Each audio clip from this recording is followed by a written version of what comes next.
अब ये हमारे पास एक एग्जाम्पल 5.5 भी है, या फिर इस पे टॉपिक का नेम भी आ सकता है। टॉपिक का नेम है और एग्जाम्पल 5.5 अगर आए तो find magnetic field a distance S from long straight wire. तो लॉन्ग स्ट्रेट वायर जो जिसमें कैरिंग करंट है और हमें इसके डिस्टेंस एस पे पॉइंट पी पे हमें क्या करनी है, मैग्नेटिक फील्ड कैलकुलेट करनी है। Welcome to my YouTube channel. आज है हमारे पास lecture number 6 Griffith electrodynamic book के चैप्टर नंबर 5 का, जो कि है मैग्नेटोस्टैटिक्स। टॉपिक है हमारे पास लेक्चर 6 में magnetic field due to long straight current carrying wire. ये हमारे पास टॉपिक है, ये बहुत ज़्यादा इंपॉर्टेंट है, ये एग्ज़ाम में ज़रूर आता है। ठीक है, इसका एक प्रूफ है जो हमने इस टॉपिक में करना है, वो प्रूफ ज़रूर आता है। अब उसको एग्ज़ाम में किस तरह से करना है, इसके लिए हमने नोट्स बना लिए बुक में। इसमें इतने ज़्यादा नोट्स की फॉर्म में नहीं गिवन, इतनी ज़्यादा ये सारी इन्फॉर्मेशन वगैरह भी नहीं गिवन, तो ये हमने फिगर से बना के ही खुद से सारी बातें लिख दी हैं कि पेपर में किस तरह से नोट करना है। अब नेम से इसके दिख रहा है कि इसमें क्या है, long straight current carrying wire. तो हमने एक वायर ले ली और वो वायर कैसी है, जिसमें करंट फ्लो कर रहा है, करंट कैरिंग वायर है। अब हमें इस वायर के परपेंडिकुलर किसी भी पॉइंट पे मैग्नेटिक फील्ड फाइंड करनी है, लेकिन वो क्या हो, परपेंडिकुलर हो। ठीक है, ये कंडीशन है। तो मैंने इसके परपेंडिकुलर मीन्स ये पॉइंट यहाँ भी हो सकता है, यहाँ भी, यहाँ भी, यहाँ भी, यहाँ भी, परपेंडिकुलर कहीं भी पॉइंट हो सकता है। तो मैंने वो पॉइंट जो है पॉइंट पी ये ले लिया, उसको नेम दे दिया पी, और ये क्या है, इस वायर के परपेंडिकुलर है। इस पे मुझे इस पॉइंट पी पे मैग्नेटिक फील्ड कैलकुलेट करनी है इस वायर की वजह से। अब ये जो पॉइंट पी है, इसका इस वायर से जो डिस्टेंस है वो क्या है, एस, और ये चीज़ क्या है, परपेंडिकुलर। अगेन ये बात ज़रूरी है। अब हमने इन चीज़ों को लिख लिया कि let we have a long current carrying wire and we have to find magnetic field due to wire at point P. और पॉइंट पी क्या है, perpendicular to wire. Point P के आगे ब्रैकेट में परपेंडिकुलर टू वायर, और distance from wire to point P is s. जो हमने बनाया साथ साथ हमने लिख लिया उसे। अब इस पूरी वायर की वजह से इस पे मैग्नेटिक फील्ड, इस पॉइंट पे मैग्नेटिक फील्ड क्या है वो कैलकुलेट करने से पहले हम क्या करते हैं, एक स्मॉल एलिमेंट ले लेते हैं। उस स्मॉल एलिमेंट की वजह से इस पॉइंट पी पे क्या मैग्नेटिक फील्ड है, पहले वो कैलकुलेट करते हैं और फिर उसको इंटीग्रेट कर देते हैं, तो हमारे पास होल वायर की जो मैग्नेटिक फील्ड आ जाएगी। तो सबसे पहले हमने क्या किया, एक डी एल एलिमेंट ले लिया। डी एल हमारे पास क्या है, लेंथ एलिमेंट डी एल। अब इसको प्राइम कह देते हैं, डी एल प्राइम। अब इसका यहाँ से जहाँ तक लेंथ एलिमेंट लिया वह वहाँ से वहाँ तक का डिस्टेंस क्या है, एल प्राइम। अब हमने ले लिया, now take length element d l on wire. अब हम क्या करना है, इस पॉइंट की वजह से, इस डी एल एलिमेंट की वजह से मैग्नेटिक फील्ड पॉइंट पी पे क्या है, ये फाइंड करनी है। तो हमें सबसे पहले क्या करना पड़ेगा, एक वेक्टर ड्रॉ करना पड़ेगा। ठीक है, अब जो दोनों को मिला रहा है वो क्या होगा, सेपरेशन वेक्टर। तो मैं एक सेपरेशन वेक्टर यहाँ पे ड्रॉ करूँगी। ओके, ये पॉइंट पी से इसके एंड तक करते हैं ज्वाइन। मुझे यहाँ से गलती से हो गया था, आप लोगों ने पॉइंट पी से डी एल के एंड तक ज्वाइन कर लेना। ये हमारे पास क्या है, सेपरेशन वेक्टर, जिसको मैंने कर लिया, आर से लिख दिया। अब मैंने यहाँ पे क्या लिखा कि सबसे पहले तो now take length element d l on wire, now draw separation vector from point P to length element d l which is r. अब देखो, ये लेंथ एलिमेंट है और ये हमारे पास सेपरेशन वेक्टर है। अब ये सेपरेशन वेक्टर, करंट की डायरेक्शन क्या है, इस तरह आगे जा रही है ना। ठीक है, इस तरह है, और जो लेंथ एलिमेंट से गुजर रहा है करंट वो भी इस तरह से। तो लेंथ एलिमेंट की डायरेक्शन भी ये हुई, और ये वाला जो है सेपरेशन वेक्टर, ये इस लेंथ एलिमेंट के साथ कोई ना कोई तो एंगल बना रहा होगा। ये डी एल है, ये करंट आगे जा रहा है, और ये हमारे पास पोजीशन वेक्टर है, सेपरेशन वेक्टर है। अब ये इस डी एल के साथ एंगल बना रहा होगा कोई, लेट से हम उसको नेम दे देते हैं कि वो एंगल जो है वो एल्फा है। Now this separation vector makes some angle with d L prime and that angle is alpha.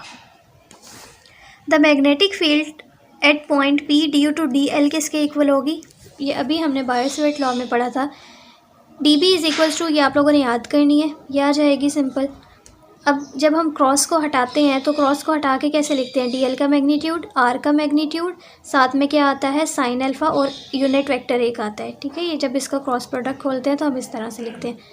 अब जब हमने इसको मैग्नीट्यूड फॉर्म में लिखें तो मैग्नीट्यूड फॉर्म में इसका मैग्नीट्यूड क्या होता है 1, इसका भी 1, तो यहाँ पे 1 लिखे ना लिखे कोई फ़र्क नहीं पड़ेगा। तो mu naught I 4 pi D L prime sine alpha और आर स्क्वेयर, इसको हमने दे दिया इक्वेशन नंबर 1 नेम। अब जो P पॉइंट और S जो है वो आपस में कोई एंगल बना रहे हैं, हम कह देते हैं वो एंगल जो है वो थीटा है। ये भी एक एंगल बना रहे हैं ना। अगेन उस डायग्राम को हमने लिखा ताकि वहाँ पे गिचमिच सा ना बन जाए, तो हमने इसको अलग से बना के लिखा है कि एंगल्स कहाँ कहाँ बन रहे हैं। ठीक है, ये लेंथ, ये आपके पास क्या थी पूरी लाइन, ठीक है। और फिर हमारे पास ये हमने लेंथ एलिमेंट लिया था, लेंथ सेगमेंट लिया था, यहाँ से यहाँ तक का डिस्टेंस एल प्राइम था। ये हमारे पास सेपरेशन वेक्टर था, सेपरेशन वेक्टर डी एल के साथ अल्फ़ा एंगल बना रहा है, पॉइंट पी एस के साथ थीटा बना रहा है, और ये दोनों क्या है, ये करंट के क्या है 90 डिग्री परपेंडिकुलर बताया था ना, वैसे ही 90 डिग्री लिख दिया। तो इसके लिए हमने अलग डायग्राम बना ली। अब अगेन हमने लिख दिया कि अल्फ़ा हमारे पास क्या है, angle between r and d L prime. ठीक है, ये वेक्टर्स हैं इसलिए इनके ऊपर वेक्टर्स का साइन डले हुए हैं। थीटा हमारे पास क्या, angle between P and S, और आर क्या है, असल में सेपरेशन वेक्टर है बिटवीन डी एल और पॉइंट पी में। अब यहाँ पे हमारे पास साइन अल्फ़ा आया था पीछे, अब उस साइन अल्फ़ा को हमने थीटा की फॉर्म में लिखना है। तो alpha in term of theta हम कैसे लिख सकते हैं, ये हमारे पास क्या है राइट एंगल ट्राइंगल, तो इन तीनों एंगल्स का सम किसके इक्वल होगा 180 डिग्री के। अगर ये 180 डिग्री के इक्वल होगा, ये हमारे पास क्या है थीटा, और ये हमारे पास क्या है एंगल 90, तो जो यहाँ पे एंगल बनेगा वो क्या होगा 90 माइनस थीटा, इन दोनों को माइनस करके, तो यहाँ का एंगल आ गया 90 माइनस थीटा। अब हमारे पास 90 माइनस थीटा और ये एंगल किसके इक्वल सम होता है 180 डिग्री के। ये इन दोनों को तो करके ये एक एंगल आ गया ना, 90 minus theta plus alpha is equals to 180 degree. यहाँ से हमने अल्फ़ा की वैल्यू निकालनी है, अल्फ़ा इक्वल हो जाएगा 90 प्लस थीटा के। साइन अल्फ़ा में वैल्यू डालेंगे, अब sine alpha is equals to alpha की वैल्यू डालेंगे 90 प्लस थीटा, 90 प्लस थीटा हमारे पास इसके इक्वल होता है थीटा, ये अलाइड एंगल की प्रॉपर्टी है। देन उसके बाद इक्वेशन 1 जो थी, जो हमने इक्वेशन 1 नेम दिया था, उसमें साइन अल्फ़ा की जगह आपने क्या पुट कर देना है, सिर्फ कॉस अल्फ़ा। अब यहाँ पे हमारे पास डी एल प्राइम की वैल्यू नहीं है और आर स्क्वेयर की वैल्यू नहीं है। अब डी एल प्राइम की वैल्यू फाइंड करेंगे इस फिगर से और इसी फिगर से 1/r स्क्वेयर की।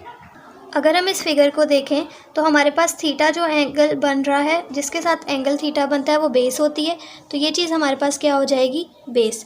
तो मैं यहाँ से tan थीटा की वैल्यू कैसे निकाल सकती हूँ, tan is equals to perpendicular over base. अब परपेंडिकुलर मेरे पास क्या है, अगर ये बेस है तो ये परपेंडिकुलर एल प्राइम, और बेस क्या है एस, तो एल प्राइम की वैल्यू यहाँ से निकल आई एस tan थीटा। अब डेरिवेटिव लेंगे क्योंकि मुझे डी एल की वैल्यू चाहिए, तो d L prime is equals to s tan का derivative second square theta d theta. Second जो होता है वो कोस का इन्वर्स होता है, तो 1/cos, इसके ऊपर स्क्वेयर है तो cos square theta d theta. इसी तरह अब आर स्क्वेयर की वैल्यू निकाल लेंगे। आर स्क्वेयर की वैल्यू कैसे निकलेगी, कॉस से। ठीक, कॉस क्योंकि हमने वो लिखना है जिसके नीचे आर आ रहा हो, तो cos is equals to base over hypotenuse. Base हमारे पास क्या थी एस, हाइपोटेन्यूज था आर। अब अगर हम इसको इन्वर्स कर दें तो ये किसके इक्वल हो जाएगा 1/r is equals to s cos by s. Squaring कर लेंगे बोथ साइड पे क्योंकि आर स्क्वेयर की वैल्यू चाहिए, तो 1/r square is equals to cos square over s square. अब इन दोनों की वैल्यूज़ जो है इस इक्वेशन 2 में पुट करेंगे तो हमारे पास मैग्नेटिक फील्ड जो है वो इस तरह से आ जाएगी। जब वैल्यू पुट की तो कटिंग हो रही है, ये कॉस इसके साथ कैंसिल, ये एक एस इसके साथ कैंसिल, तो म्यू नॉट आई ये वाला कॉस थीटा डी थीटा 4 पाई और एक एस बच गया था, ये आ गया। अब ये हमारे पास क्या, ये कौन सी मैग्नेटिक फील्ड है जो डी एल की वजह से थी, लेंथ सेगमेंट की वजह से थी पॉइंट पी पे। अब हमें पूरी वायर की वजह से निकालनी है, तो उसके लिए हम क्या करेंगे, इंटीग्रेशन ले लेंगे। तो हमने इंटीग्रेशन क्यों लिया है, क्योंकि हमने मैग्नेटिक फील्ड पॉइंट पी पे due to l prime whole line segment की वजह से कैलकुलेट करनी है। तो इंटीग्रेशन सिंपल, इसके ऊपर इंटीग्रेशन का साइन, इंटीग्रेशन ली तो इंटीग्रेशन और डेरिवेटिव कैंसिल, तो बी इज़ इक्वल्स टू, यहाँ पे अब हमारे पास म्यू नॉट आई 4 पाई से सारी चीज़ें कांस्टेंट थी। आई क्यों कांस्टेंट है, क्योंकि सेम स्टेडी करंट फ्लो कर रहा है, कांस्टेंट करंट है पूरी वायर में, तो कॉस की रिस्पेक्ट से इसकी डेरिवेटिव ले ली, सॉरी इंटीग्रेशन ले ली। अब हमारे पास लिमिट्स क्या होनी चाहिए, थीटा की रिस्पेक्ट से ले रहे हैं, अब थीटा वेरी करेगा इट मीन्स, तो थीटा की लिमिट्स क्या होंगी, यहाँ तक तो हम कर लेते हैं, लेकिन जो लिमिट्स वाला केस है उसके लिए डिफरेंट केसेस आ जाते हैं।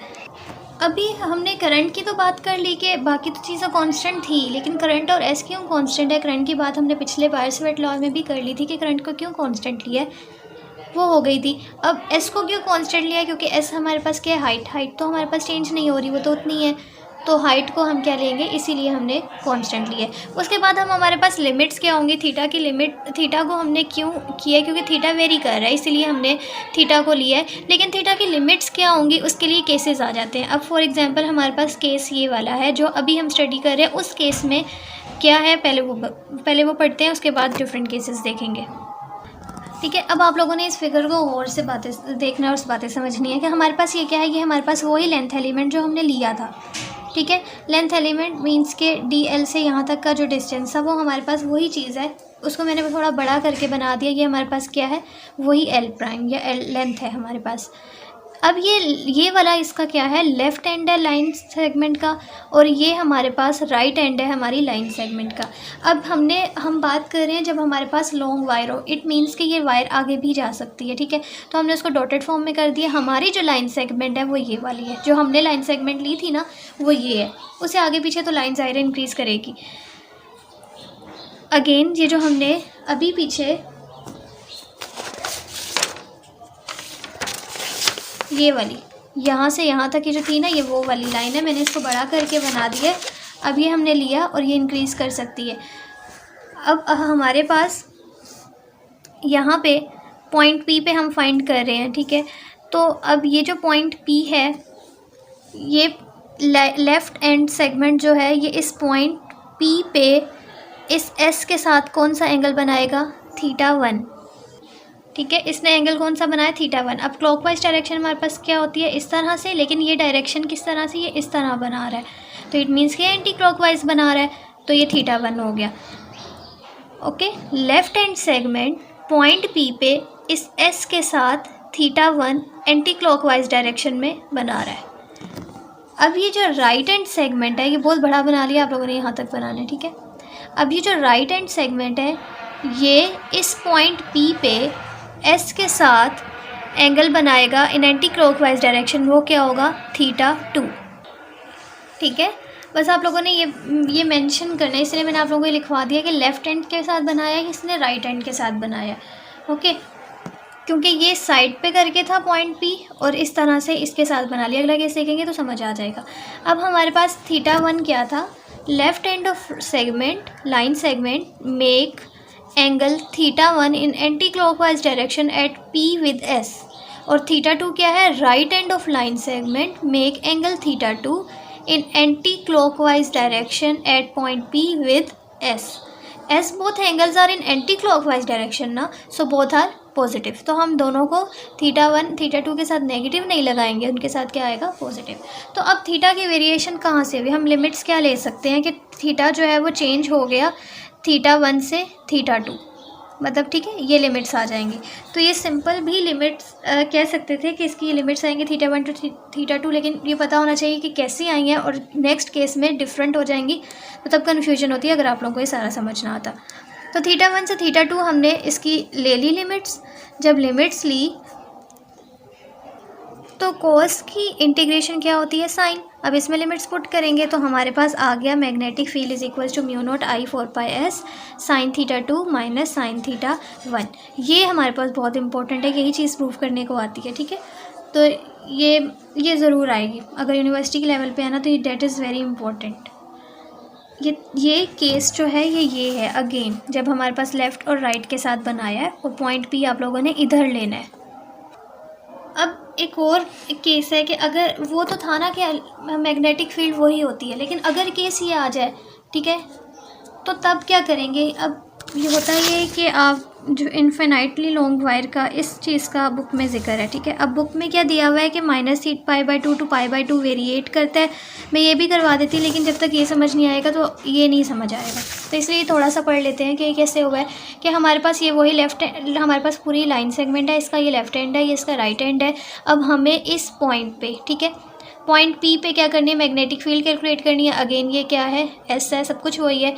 तो अब देखो ये लेफ़्ट एंड क्या बनाएगा, एंगल, और ये राइट एंड क्या बनाएगा, ये लेफ़्ट एंड इस पॉइंट पी पे एस के साथ जो एंगल बनाएगा वो क्या होगा, θ1। अब इसकी डायरेक्शन क्या होगी, ठीक है, ये डायरेक्शन है, इसकी डायरेक्शन यही होगी। अगर यहाँ एंगल बनेगा ना तो वो यही डायरेक्शन होगी। तो अगर ये हमारे पास क्या है, क्लॉकवाइज, और इसी तरह जो एंगल 2 बना वो क्या बना, क्लॉकवाइज, एंटी क्लॉकवाइज में, ठीक है, ये डायरेक्शन एंटी क्लॉकवाइज होती है। तो सबसे पहले इसको लिखते हैं। Now if point P is on line segment perpendicular on line segment, line segment पे हो तो θ1 हमारे पास क्या है, left end of line segment make θ1 in clockwise direction at point P with S. θ1 is clockwise so it is negative, तो वो θ1 क्या होगा, -θ1। तो हमारे पास θ2 क्या है, the right end of line segment make θ2 in anti-clockwise direction at point P with S. θ2 is in anti-clockwise direction so it is positive. तो अब इसमें थीटा हमारे पास कैसे वेरिएट हुआ, पहले क्या था, θ1 to θ2, तो अब इसमें वेरिएट किया, लेकिन 1 to 2 तो वेरिएट किया, लेकिन फ्रॉम नेगेटिव टू पॉजिटिव। तो ये वाली जो वैल्यू आई थी इसमें अब हम अपनी लिमिट्स क्या डालेंगे, साइन θ2 माइनस, इसके साथ क्या आ गया, सिर्फ माइनस, तो यहाँ पे साइन क्या आ गया, प्लस। तो देखो ये कितना इंपॉर्टेंट है, आपकी पूरी लिमिट्स से पूरी वैल्यू चेंज हो जाती है मैग्नेटिक फील्ड की। अब ये बात समझ आ गई। अब हमने जो थी बुक में ये वाली है, अब फॉर इन्फिनाइट लॉन्ग वायर, अब हमारे पास क्या है, लाइन सेगमेंट लिया, इसी तरह ये वही केस है जो अभी पढ़ा है ना ऊपर, ये वाला, ये हमारे पास क्या होता है, एस ना, पॉइंट पी, ये हमारे पास क्या है, एस।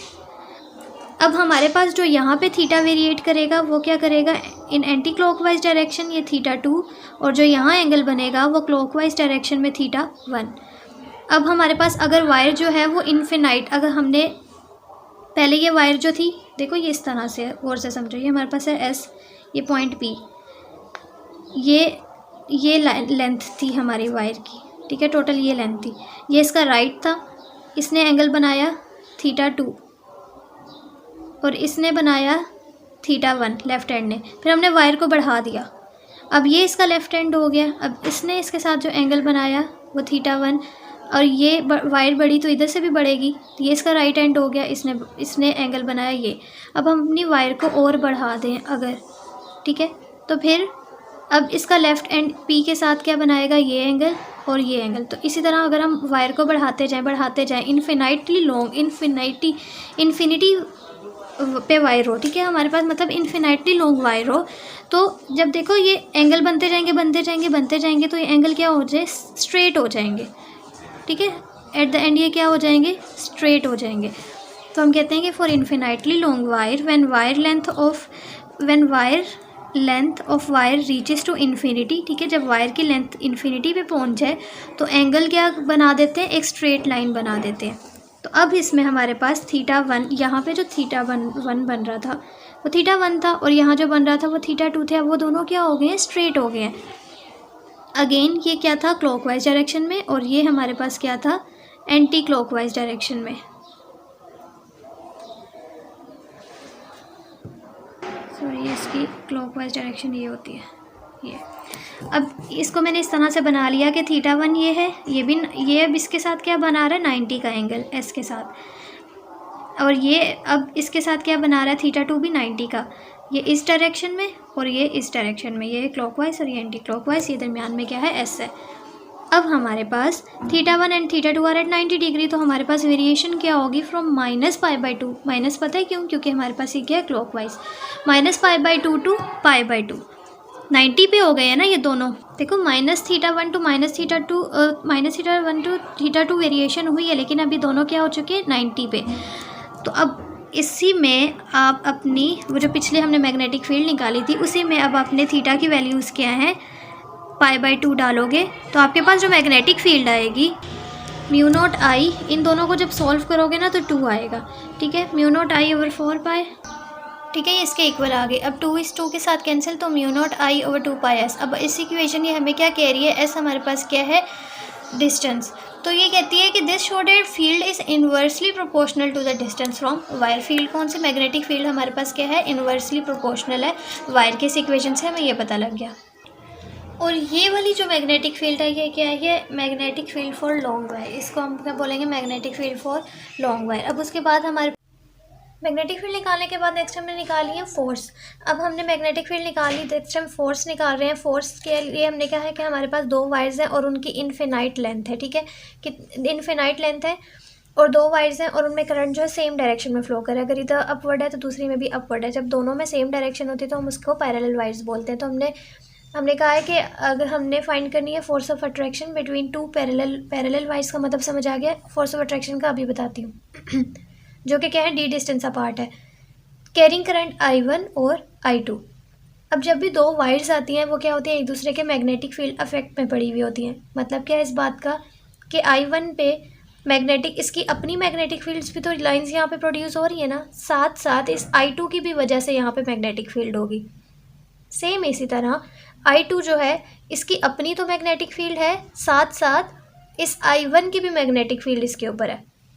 अब हमें कैलकुलेट करनी है कि इस I1 की वजह से I2 पे जो मैग्नेटिक फील्ड है वो कहाँ पे है। जब भी हम मैग्नेटिक फील्ड की डायरेक्शन निकालनी होती है तो हम राइट हैंड रूल यूज़ करते हैं और जब फोर्स निकालनी होती है तो हम लेफ्ट हैंड रूल यूज़ करते हैं।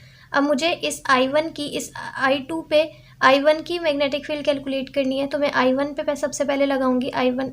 देखो अब थंब जो है वो करंट की डायरेक्शन में, और मैं अपनी फिंगर्स को ऐसा फोल्ड करूँगी तो मेरी फिंगर्स जो है वो इन टू द पेज जा रही हैं। और इन टू द पेज के लिए क्या लगाते हैं, क्रॉस। मतलब यहाँ पे जो B1 है, मैग्नेटिक फील्ड 1 की वजह से प्रोड्यूस हो रही है, वो क्या है, वो मेरे पास आ जाएगी इन टू द पेज। देन उसके बाद इस I1 पे I2 की वजह से क्या है, अब I2 पे लगाओगे ये अपवर्ड करंट की डायरेक्शन में और अपनी फिंगर्स को ऐसे कर्ल करोगे तो ये किधर आ रही हैं, आउट टू द पेज। तो आउट टू द पेज के लिए, ठीक है, आउट टू द पेज इस तरह से हो रहा है तो ये इसके लिए मैंने ये डॉट लगा दिया। अब डायरेक्शन समझ आ गई। अब मुझे फोर्स फाइंड करनी है, उसके लिए मुझे लेफ्ट हैंड रूल लगाना पड़ेगा। तो अब फोर्स फाइंड करने के लिए मैं क्या लगाऊंगी, लेफ्ट हैंड रूल लगाऊंगी। अगेन ये left hand rule chapter number 1 में डिटेल में पढ़ा हुआ है, सॉरी लेक्चर नंबर 1 में, तो अभी हम नहीं डिटेल में करेंगे, सिर्फ लगाएंगे। करंट क्या है, अपवर्ड है, तो मैंने करंट को ऊपर की तरफ रख लिया। ये मैग्नेटिक फील्ड होती है और ये फोर्स। अब फोर्स देखो इस डायरेक्शन में, तो इसके ऊपर फोर्स क्या लगेगी, इस डायरेक्शन में। और उस फोर्स को मैं क्या नाम दूंगी, फोर्स ऑन 2 ड्यू टू 1, तो 2 1 आ जाएगा। अब इसके ऊपर फोर्स फाइंड करनी है। अब इसके ऊपर लगाएंगे तो देखो ये इस तरह से, करंट की डायरेक्शन अपवर्ड और ये फोर्स जो है वो इधर लगी है। अब इसको फोर्स को क्या नाम देंगे, F, force on 1 due to 2। तो अब ये क्या है, अट्रैक्शन हो गई ना, इसीलिए हमने कहा कि फोर्स ऑफ अट्रैक्शन। और पैरेलल वायर का मतलब समझ आ गया, डायरेक्शन जो है करंट की वो सेम है और डी डिस्टेंस अपार्ट। अब carrying current I1 and I2, okay. अब मैग्नेटिक फील्ड एट 2 पे ड्यू टू 1 क्या हो गई, बी मैग्नेटिक फील्ड अभी हमने फाइंड किया है ऊपर, B is equal to mu naught I/2πs। अब करंट क्या होगा, ड्यू टू 1 का है तो I कौन सा आएगा, 1, ठीक है। 2 पे 1 की वजह से जो मैग्नेटिक फील्ड वो इतनी है। अब हमने फोर्स जो है, अब फोर्स बता रहे हैं कि फोर्स कितनी लग रही है, ठीक है। अब हमने मैग्नेटिक फील्ड जैसे 2 पे निकाली है 1 की वजह से, सेम इसी तरह हमने फोर्स जो है वो 2 पे निकालनी है ड्यू टू 1 की वजह से। तो फोर्स जो होगी 2 पे क्या लगेगी, फॉर्मूला हमारे पास होता है I2dl2, क्योंकि 2 पे लग रही है तो करंट कौन सा होगा, I2, I.dl होता है। और यहाँ पे जो हमारे पास dl होगा वो भी क्या होगा, 2 वाला। मैग्नेटिक फील्ड लेकिन कौन सी होगी, 1 की, सही है। अब यहाँ पे हमने मैग्नेटिक फील्ड की जो वैल्यू निकाली थी वो पुट कर देंगे और इंटीग्रेशन जो है dl पे अप्लाई कर देंगे। अब अगर यहाँ पे आप लोगों की बात समझनी है, हम कहते हैं कि अगर हमारे पास इनफिनाइट लेंथ है तो उसमें फोर्स भी क्या हो जाएगी, इनफिनाइट हो जाएगी। लेकिन अगर हम एक लेंथ डिफ़ाइन कर देते हैं कि हमारे पास इतनी dl जो है वो l के इक्वल है, ठीक है, हमने लेंथ डिफ़ाइन कर दी। अगर ये बात है, टोटल फोर्स जो है इसकी क्या होगी, अगर ये लेंथ जो है ना इन्फिनिटी हमने ली थी ना, तो टोटल फोर्स तो इसकी इन्फिनाइट होगी। लेकिन जब हम एक स्मॉल dl की निकाल रहे हैं, लेंथ की निकाल रहे हैं, तो फोर्स पर यूनिट लेंथ हमारे पास इसके इक्वल होगी, इसके। और यहाँ पे सिंपल आपने फोर्स की वैल्यू डाल देनी है, ठीक है।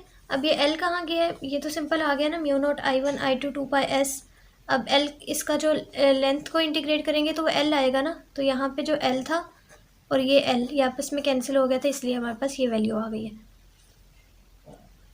अगेन ये था क्या, ये हमारे पास एग्जाम्पल 5.5 भी थी। अगर एग्जाम्पल 5.5 आएगी तो तब आप लोगों ने इतनी डिटेल में नहीं करना, लेकिन अगर टॉपिक आएगा तो ज़्यादातर ये टॉपिक आता है, तो तब आप लोगों ने ये सारा करना है। अगर टॉपिक आएगा तो ये तब भी क्या करना है, ये सारा। लेकिन जो इसमें हमने ये चीज़ की थी, एक ये वाला केस, ये सिर्फ समझाने के लिए था। समझाने के लिए क्या, कि हमने ये वाला तो केस करना है, तो जब तक हम ये वाला ना करते ना तो ये वाला समझ ना आता। तो ये वाला अगर आप लोग कह रहे हो कि हमने ये नहीं किया, तो ये सिर्फ समझाने के लिए था। जब आप लोगों ने ये किया तो ये दूसरा वाला जो था वो ईजिली समझ आ गया, और ये इसकी एप्लीकेशन थी। निकाली हमने क्या थी, ये चीज़। ठीक है, तो मार्क्स के लिहाज से आप लोगों ने कर लेना। अगर सिर्फ शॉर्ट आता है तो सिर्फ आप लोग ये सिर्फ ये निकालेंगे मैग्नेटिक फील्ड, वरना टॉपिक आएगा तो पूरा करना है, फोर्स भी करनी है तब। I hope you understand this lecture. Thank you so much for watching. अगर वीडियो पसंद आई है तो वीडियो को लाइक करना मत भूलिएगा और चैनल को सब्सक्राइब भी कर लीजिएगा। अल्लाह हाफिज़।